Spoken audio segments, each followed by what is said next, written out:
guys, Movie Dino here, and today we are going to talk about my spoiler review for Elvis. Let's just get right into it.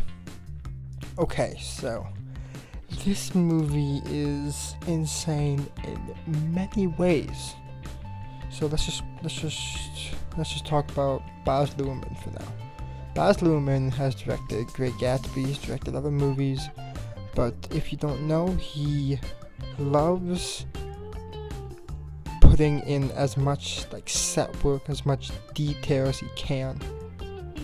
Like, if you've seen Great Gatsby, there's so much detail in there. Like, it looks spot on for what decade they were trying to get, like the 1920s. And that is exactly the same in Elvis. Elvis takes place around the 1950s to the 1970s, 1980s, around there. And some 1940 over there too. It's great. The setting looks amazing. A lot of scenes in Memphis, that little side street right there, perfect. Have the International Hotel. You have that little studio they were at for a good amount of the movie, like all the sets and that, how busy it was, like all the people, all the different walking actors in the back.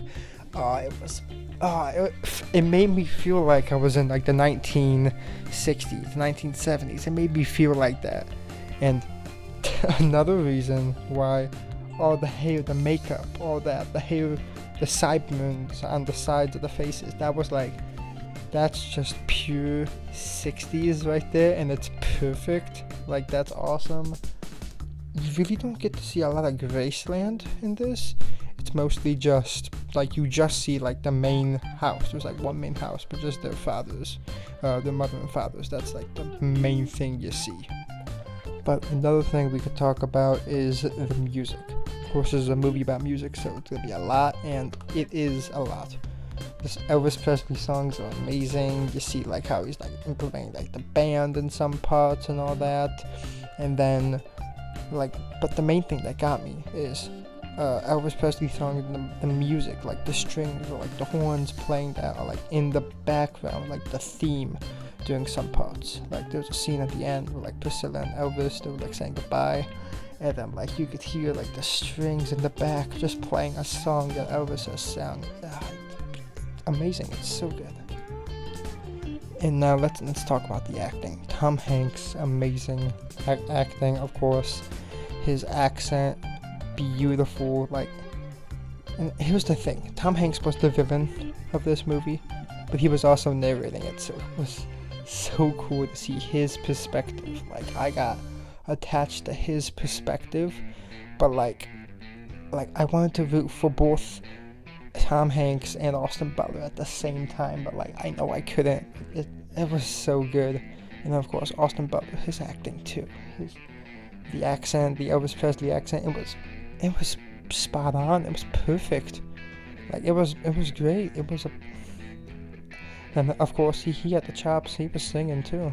Great singing. Just a wonderful movie. Okay, before this gets a bit too long, I'm gonna just put my rating out there. This movie's amazing, so I'm giving it an amazing review. 9 out of 10. This movie was insane with, I didn't even talk about the cinematography, the flashing cinematography. It's different shots, shot, cuts are different. It's so much that I was watching the movie, I thought I would get whiplash watching it, but it was so good. The cinematography was amazing. Everything was amazing. It deserves a 9 out of 10. And okay, I believe that's it for me. Movie Dino, over and out.